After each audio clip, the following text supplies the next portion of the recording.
Before I introduce myself to you fully and tell you a wee bit about me, can I wish you all a very good morning and ask you how you're all feeling?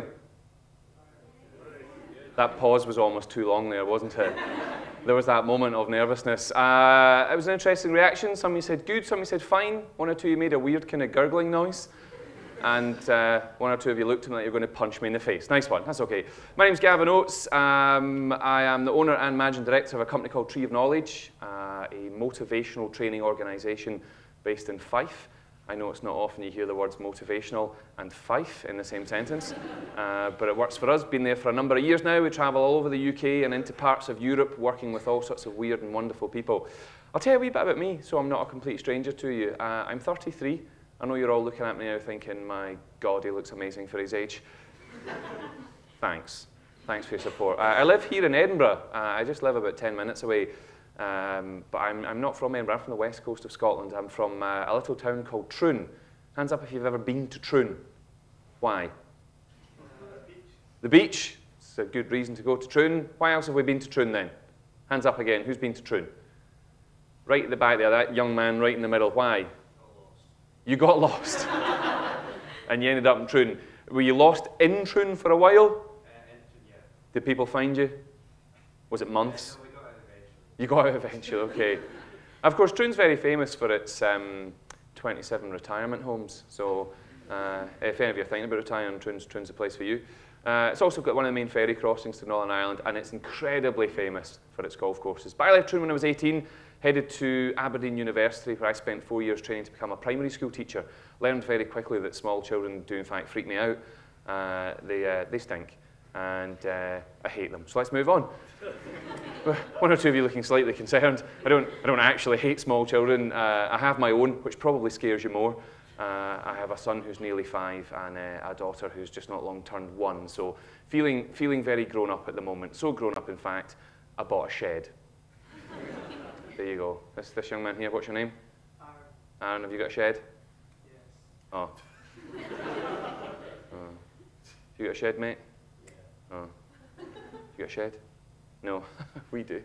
The only reason I bought a shed, of course, was to put my daughter in. That's not true. That's not true. We put her on the roof. She likes the view. So anyway, primary school teaching, wonderful job. I love being a primary school teacher. It's an incredibly rewarding job. It's very difficult at times. It's a huge amount of work, but you find yourself surrounded by the most creative individuals you've ever met in your entire life, and a lot of them are, of course, under the age of 10. I had an incredible time as a primary school teacher, but if I can take you back about nearly just over 9 years now, I went on a workshop one day called Putting the Fun Back in the Staff Room. Being run by a brand new company I'd never heard of before called Tree of Knowledge. And I thought, what a terrible name for a company. And still do. And at this point, I thought, I wonder what it's going to be. I thought it's going to be some young guy with stupid hair, no comments. Shut your face. And he's going to come in here and he's going to tell me how to do my job. And that's not what happened. This guy came in and he was very inspiring, but he made me laugh and he made me think incredibly deeply about myself and my career and my future. I'd never seen anything like it before. And right at the end, he sat there and he said, see if you hate your job. And I thought, well, I don't hate my job. I just think there's something else out there I should be doing. And then he said, or maybe you don't hate your job. You just think there's something else out there you should be doing. I was like, oh my God, this guy's a mind reader. He says, I've got some groundbreaking advice for you. And he said, here it is. And you could feel the whole room leaning forward. And he leant forward and said, leave. And I distinctly remember sitting there thinking, oh, she should leave. And it was at that point I thought, you know, it's me. I should leave. I had one of these life-changing moments. I'm not a religious person in any way, but I had one of these overwhelming, spiritual, if you want to call it, moments where I sat there and thought, oh, it's me. I need to leave my job now and go and find something new. So I resigned that day. I handed in a letter of resignation. I wrote it out of crayon. It was all I had on my desk at the time. They nearly got it in plasticine or contemporary dance, which in hindsight would have been awesome. And I left teaching there and then on that day, and I went home to my wife that night and explained to her that I'd been forced to leave my job. And she was delighted. My wife's a teacher. She's one of these teachers, though, that comes home every day and tells you all these amazing things that have happened. And I realized now I was going home and probably moaning about my job too much, and that's not fair. So I did something about it. Phoned the guy that was running the workshop, told him I loved his presentation, Told him I loved the bit where he told people to leave their job if they weren't happy. And then he said, that's great, how can I help you? And I said, have you got any jobs? He said, we're looking for someone who can come on board and help to create a series of workshops based around mindset, motivation, confidence, creativity, fun, and humour. All the things that are so important in life, but are so often overlooked because we're so driven by targets and attainment. And then he said, oh, and yeah, just one other thing. I mean for teenagers. To which I panicked slightly, bearing in mind I've just spent the last 6 years of my life working with children this size. But I thought I'll give it a shot, and that's exactly what we did. We created a whole series of workshops, and it all kind of grew arms and legs. You know, we started working more and more with teachers, more and more with parents, talking about all these wonderful subjects. And then 4 years ago, I led a management buyout at Tree of Knowledge for all the right reasons. It was 2009. The recession was there now, fully taking effect. And I had this crazy idea that I would go to a bank and I would ask them to lend me enough money to be able to buy the business. And they said yes. And we started again from scratch. We redesigned the entire business. We encouraged some people to stay with the business. We encouraged some people to join the business. And we've continued to grow the business since then. And we're working with some phenomenal organizations now. We travel all over the world working with all sorts of amazing organizations. But the bulk of the work we do is still in schools, Scottish high schools. That is the absolute heart and soul of the work that we do. And we work in some incredible schools. We work in some very interesting schools. We work in some, how can I put it politely, very interesting schools. There are schools I wouldn't say I fear going into, but my stomach definitely turns a little bit. You know the kind of school that by the time you finish your presentation, you're no longer wearing your shoes, and you see a 15-year-old running out the room, swinging them around his head, shouting what you're going to do about it. And you usually respond with nothing, because you'll probably stab me in the face with my own shoe, you big Ned. And we work in some schools that are just different, military schools. We work in all sorts. We work in schools that are just really posh, of course. And there's one school in particular I'm going to tell you a very true story about, and then I'm going to move on. It's the first high school I ever worked in. This was just over 9 years ago now. And it's a school in Aberdeenshire for which many reasons I'm not allowed to tell you the name of, Bankery Academy. Now, they know what I talk about them. First time I worked there was with 5th years. And in they came, in single file. They all came down the aisle in the middle. It was boy, girl, boy, girl. They came right to the front. Boys went to one side, girls went to the other. I was half expecting them to carry on round to the back of the room, form an arch, and do some dancing. It was so beautifully coordinated. They all filled up from the front row, exactly like you haven't done this morning. They all brought a little notepad, little silver pen, and they all sat and looked at me as if to say, we're ready to learn. Chop, chop, peasant boy. I remember thinking, if only they knew I was from Troon. And I started off by saying, good morning. Now, you think back to when you're in primary school. Bear in mind, I was straight out of working in primaries and nurseries. When you say good morning to a class in primary school, what happens? I love how some of you are actually doing it. They do. They go, good morning, Mr. Oates, or Mrs. whoever it is at the time. And now, I didn't expect 5th years to do that. But I thought one of them might have said, all right. But I got nothing. Nothing at all. I said, how are you all feeling today? Nothing.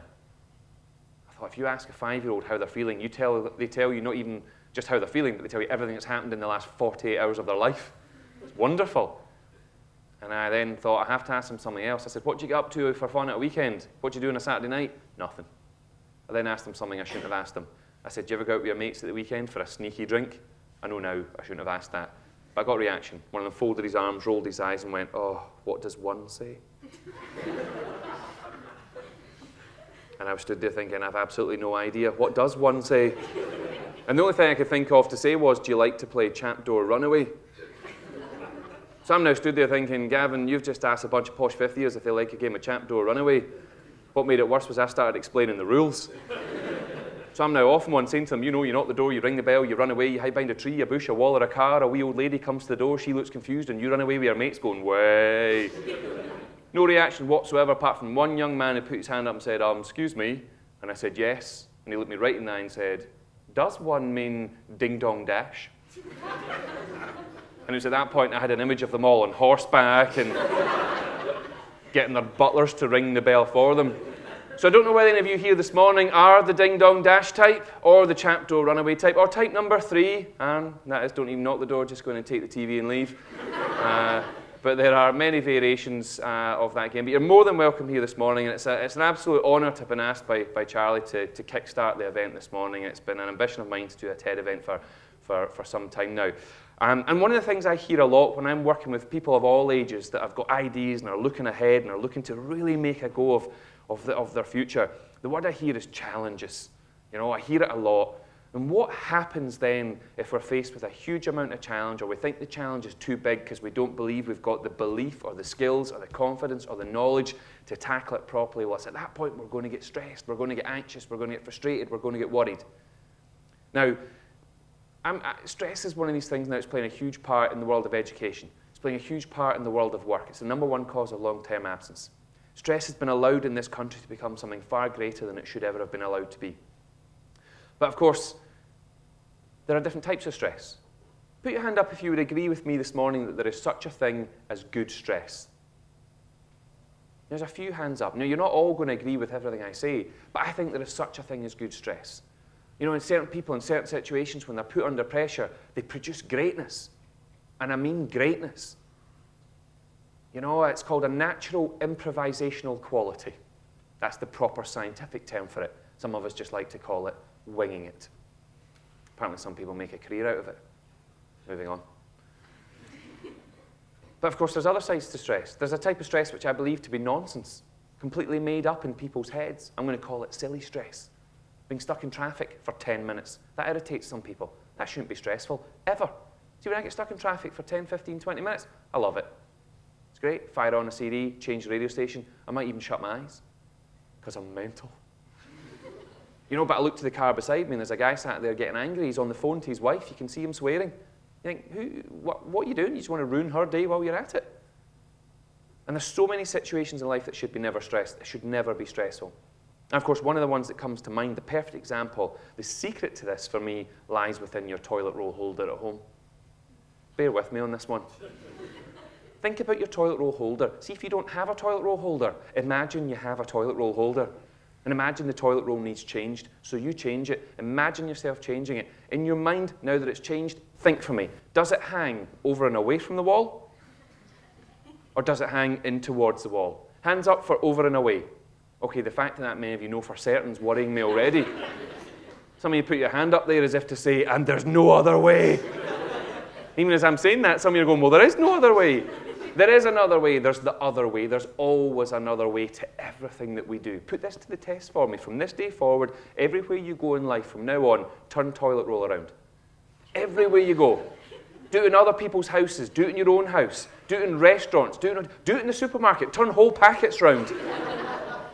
Just everywhere you go in life, turn toilet roll around, and one day somebody's going to walk up to you and say to you, is it you? And that's a great question, because you can stand there and say, is it me? They'll say, is it you that keeps turning my bloody toilet roll around?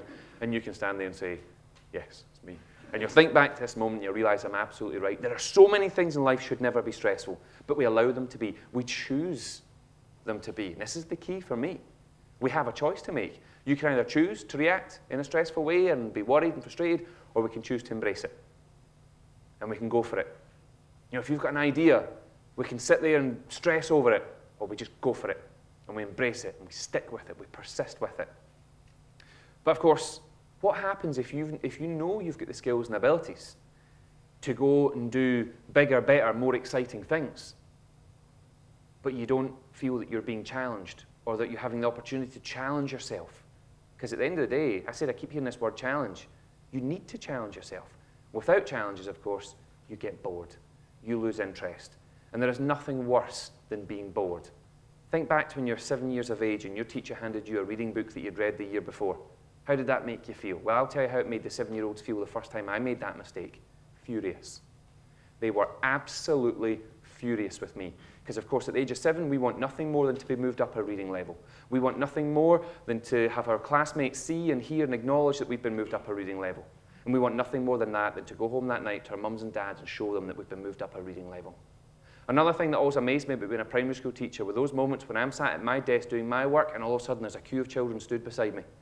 There's a queue of children stood there not only with an open book but a smile on their face saying the words, I'm finished, what's next?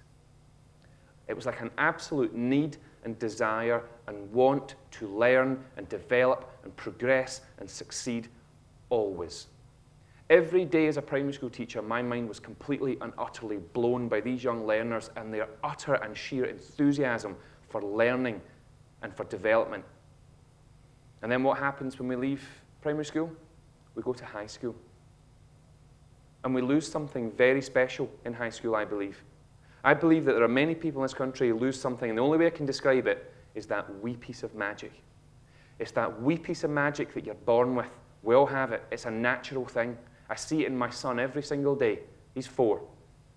And he does the most amazing things. We're having a dinner the other night. In fact, we do that most nights.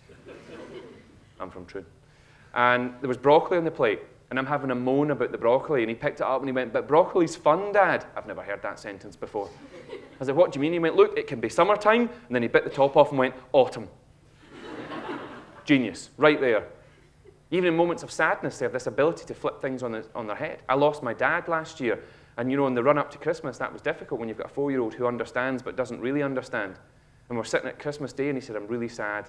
I said, "What are you sad about?" He said, "I just miss Grandpa." I said, "What do you miss most about him?" And he went, "Oh, never mind that. Do you want to see me draw an apple?" And off we went and drew apples. At 4 years of age, we have this ability to flip things on its head and turn it around and see the world in a wonderful way.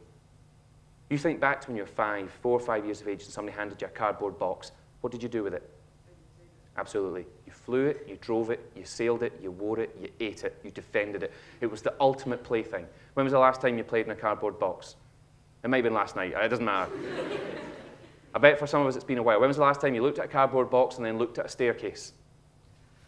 And pulled this face. And then got in that box and slid from top to bottom while shouting the word "we"?